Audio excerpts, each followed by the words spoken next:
counties of Kakamega, Vihiga, Busia and Bungoma have seen presidential candidates campaign extensively in the region that many still believe has the biggest number of undecided votes.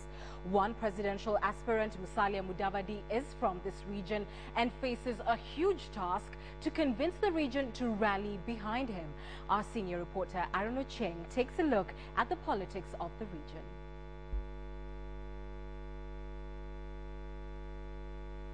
According to the latest census report, the Luhya community is the second most populous tribe in Kenya and automatically makes them extremely relevant when political equations are drawn. But despite their numerical advantage, the community that resides in the counties of Kakamega, Busia, Vihiga and Bungoma have never deposited their votes in one basket as compared to other communities. This has made the region politically vulnerable to outsiders who find it easier to solicit for Luhya votes, whose history has proven that the region is politically divided. Next month's general election will be an acid test for the region, which most believe still holds most of the undecided voters and has so far seen most presidential aspirants extensively campaign in the region. I think it's for historical. If you look at the history of the Western Kenya, there's never been a single election in Kenya where all the Luhyas have voted in one pattern. Kakamega County will be one area to watch as two political heavyweights, Soita Shitanda and Wycliffe Oparanya, will come head-to-head in the gubernatorial race. I've been running a ministry that has a budget of 5 billion shillings. I've run it for 8 years and I've been able to do a few things, not just in Kakamega County, but in most of our urban areas. I know very well about slums. I've been trying to do it. You can see I even started the program in Kibera. I can assure you that they are in for a shock. We are also prepared as a party, and I'm happy we have very good people, very strong leaders who have been nominated in various capacities from county rep, MPs, and even the senator and the women rep. We have a very strong team. It's only time that will tell. The Senate seat will pit Ikolomani Member of Parliament Boni Khalwale and his Lugari counterpart Cyrus Jirongo.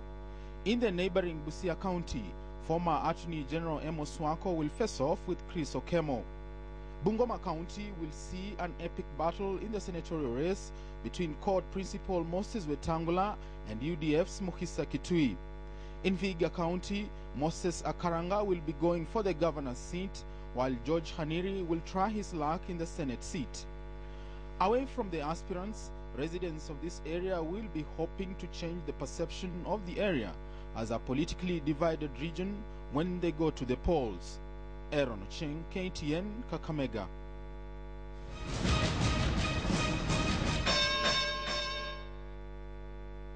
Now, Western Kenya is a major battle zone for the main contenders in this election. But even within the region itself, the four counties of Western Kenya are set for some very interesting political contests in the March 4th general election.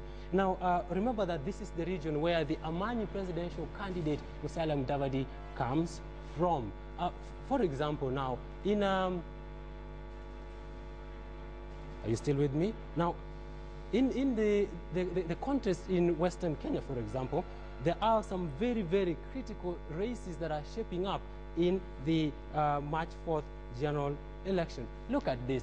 The race to the Senate in, for example, is pitting big names among them, Musikari Kombo of New Ford Kenya and Dr. Mukhisa Kitui of UDF. Both of them former cabinet ministers. Trade Minister Moses Wetangula is the other contender in the Bungoma Senate race. He is the chairman of Ford Kenya, which is a partner in the CORD coalition. In Kakamega, a hot battle for the Senate as well, with big names such as the bullfighter Boni Khalwale of UDF, Cyrus Jirongo of Federal Party of Kenya, and Sheisa Kasiani of ODM. Another tough race is that of the Kakamega governors, pitting Housing Minister Soita Shitanda, now of the New Ford Kenya Party, against the Planning Minister Wycliffe Oparanya of ODM and former Provincial Commissioner Paul Orlando of UDF. The next critical contest in Busia has familiar names as well. The race for Busia senatorship is pitting former Attorney General Amos Wako against former Finance Minister Chris Okemo. That is one to watch. Now, the Ipsos Synovate poll of January this year says the biggest concern for Western Kenya, among the Western Kenya voters, is that of the cost of living. They are at number one with up to 44% of the Western Kenya voters saying this is their election issue. The number two biggest concern for Western Kenya is the unemployment, with at least 19% of the people there saying leaders must deal with this issue. What about their political behavior? In 1997, the majority of Western Kenya voted for Michael Kijana Wamalwa, who got 48% of the vote in the presidential race. 45% voted for the then president Daniel Arap Moi, while Raila Odinga got only 1.9%. In 2002, the NARC coalition of Raila Odinga, Kibaki and others got the lion's share, with Kibaki getting 61% of the vote, while Uhuru Kenyatta of KANU only got 30%. And in the last election in 2007, Raila scooped 66% of Western Kenya, while Kibaki got 32%. Now, the search for, they say that in Western Kenya, you have not bagged that region until the last vote is counted. I will now take you again to Western Kenya, where Sophia Wanuna is standing by. Sophia.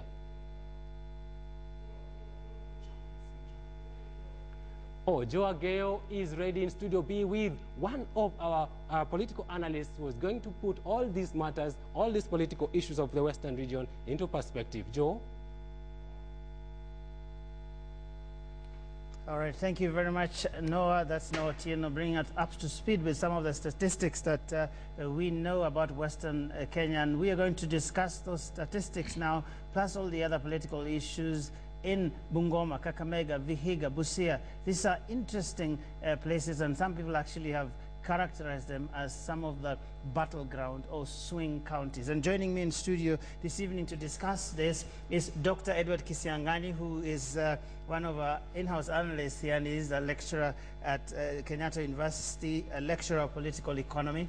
Also joining us is engineer Vincent Sidai, Hudai Mutu, that's what you were telling me. Sidai is an aspiring governor of Busia County, and we are going to discuss some of the issues that he must deal with should he get elected. And gentlemen, cost of living. Why are people in Western Kenya, in all the 4 counties, according to many opinion polls in recent past, concerned about the rising cost of living? What's happening? Aspiring governor, surely you must know what the problem is down there. Thank you, Joe. I think the problem is generally poverty. There's a lot of poverty. And this poverty can be attributed to so many factors. Illiteracy level, poor leadership, so many other issues. Poor leadership, you mean? That is interesting. Professor Kisiangani, do you believe that there's a leadership problem in Western Kenya generally? Yes, there has been a big leadership problem that goes back several decades ago. And a lot of people have been looking at leadership as a basis for getting handouts, financial handouts. They have not been able to be creative enough to diversify their economic activities. They depend on maize, sometimes sugarcane, and that is all. And they look at leaders as people, as banks who should give them money. And when the leaders come, they take advantage. They give them a few shillings, and then disappear to Nairobi, and they'll come back to ask for votes later, because that is how the voters view them. Well, right now the region has a presidential candidate in the name of Musalia Mudavadi, who styles himself as they like to say, a safe pair of hands. Do you think that is something that the region should be comfortable about, and saying, well, now we are heading to some place where we might address the leadership question? I think you can say that. I don't know what he means by safe pair of hands. But well, we have a UDF. Probably you explain to us what that means. I think the bottom line is that even when we have him as a presidential candidate, he has, over the years, he joined parliament in 1989, late 80s, and he has been there all this time except for the break in 2002 to 2003 election.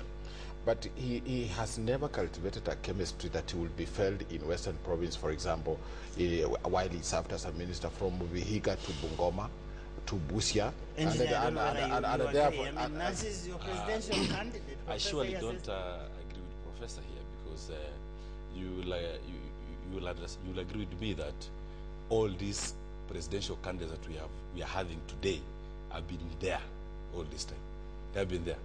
You know? Well, your presidential candidate has been there in some form or another, isn't it? Yes, he has also been there. Yes, so he's these been others, vice president, albeit for just 3 months. I think, Joe, what the question you should be asking engineer, because I realize he's in UDF governor, is to ask him that I'm sure that when Honorable Musalia Mudavadi decides he wants to run for president, he recognizes there are a number of problems he wants to deal with, and probably he thinks that he will deal with those problems better when he becomes president than when he's probably an MP or a deputy prime minister.